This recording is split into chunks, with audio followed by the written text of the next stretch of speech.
படிச்சு முடிச்ச உடனே கல்யாணம் பண்ணி வச்சிடுறாங்க. கல்யாணம் பண்ணின உடனே ஒரு குழந்தை பிறக்கிறது. கொஞ்ச நாள்லயே அந்த குழந்தை இறந்து போயிடுது. அந்த அம்மாவிற்கு ஒரு கவர்மெண்ட் டிபார்ட்மெண்ட்ல வேலையும் கிடைக்குது. அதற்கு பிறகு 3 குழந்தைகள் பிறந்தன.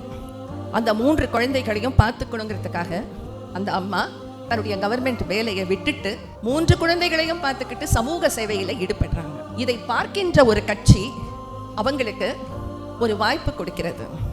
2 முறை எம்எல்ஏவாக அவங்க தேர்ந்தெடுக்கப்படுறாங்க. ஆனா அதுக்கப்புறம் என்ன நடக்குது? மறுபடியும் அந்த பொலிட்டிக்கல் கெரியர்ல ஒரு பெரிய செட்பேக். அது நடந்து முடிஞ்ச உடனே தன்னுடைய 2 மகன்கள்ல ஒரு மகனை அந்த அம்மா இழந்துடுறாங்க. அடுத்த 2 வருஷத்திலேயே 2வது மகனையும் இழந்துடுறாங்க.